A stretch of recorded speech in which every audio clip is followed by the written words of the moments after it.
Bonjour à vous, chers choisis de Jésus. Le message 97 du troisième volume, je commence par citer un extrait de Saint Bernard qui m'a beaucoup interpellé en lisant la liturgie des heures, l'office de lecture, le premier mercredi de l'Avent. Alors, le texte se lit comme suit.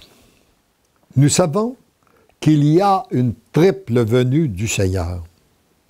La troisième se situe entre les deux autres.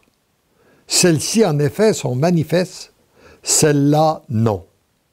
Dans sa première venue, il a paru sur la terre et il a vécu avec les hommes.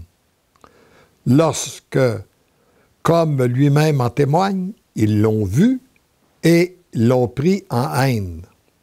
Mais lors de sa dernière venue, toute chair verra le salut de notre Dieu et ils regarderont vers celui qu'ils ont transpercé. Parce que notre foi, en tant que baptisés, elle est basée sur un Christ qui est ressuscité, mais elle est aussi basée sur un Christ qui revient dans sa gloire. Et là, il continue, Saint Bernard, la venue intermédiaire, elle est cachée. Les élus seuls la voient, au fond d'eux-mêmes, et leur âme est sauvée.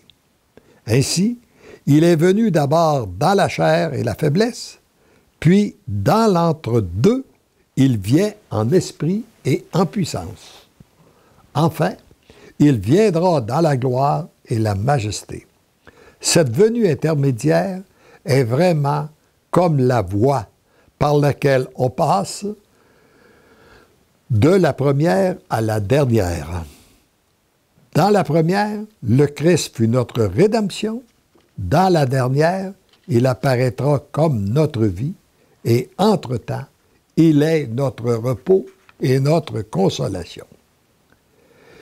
Mais pour que personne ne risque de penser que ce que nous disons de cette venue intermédiaire est une invention de notre part, écoutez ce que dit le Seigneur lui-même. Si quelqu'un m'aime, il gardera mes paroles, et mon Père l'aimera, et nous viendrons en lui.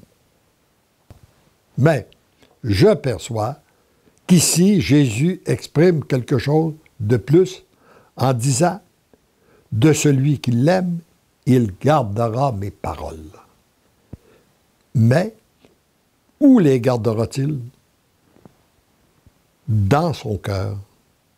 Sans aucun doute, comme le dit le prophète, « Dans mon cœur, je conserve tes ordres pour ne point faiblir envers toi. » Je crois vivre pleinement cette venue intermédiaire dont nous parle Saint Bernard.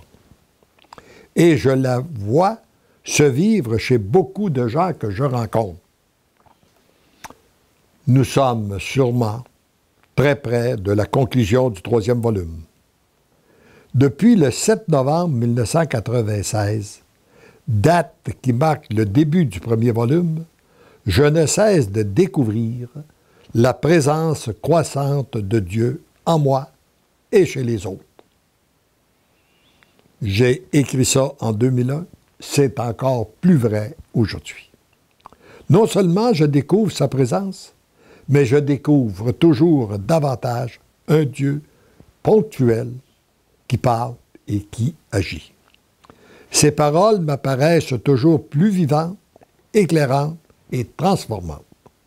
Son agir m'apparaît comme étant toujours plus palpable, réel, éclatant et souvent foudroyant.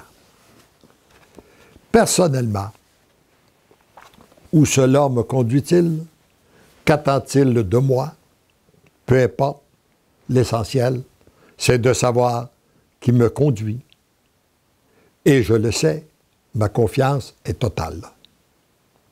Je suis de plus en plus émerveillé et dépassé de constater le chemin parcouru depuis le début du premier volume, mais plus encore depuis sa parution en avril 1999. Le message initial est qu'il est temps de relever la tête pour regarder au-delà des souffrances présentes dans ce monde, à travers les conflits et les guerres de tout genre, pour voir apparaître à l'horizon la civilisation de l'amour. Cette étape nous conduit tous sur cette terre nouvelle, transformée par une Église entièrement renouvelée par l'amour. Je prie Jésus de bien vouloir nous donner la parole de conclusion de ce volume. Mais tout petit et petite, soyez dans l'allégresse. Bientôt, je serai là. Relevez la tête. Croyez à la bonne nouvelle. Venez vous réchauffer au feu de mon amour, feu. Le temps presse. Convertissez-vous, laissez-vous transformer et devenez des missionnaires sans frontières dans l'invisible. Des témoins visibles de mon amour, de ma paix, de ma joie. J'ai besoin de vous. Vous êtes précieux pour moi, votre Dieu. De toute éternité, je vous aime. Je brûle d'amour pour chacun et chacune de vous. Amen.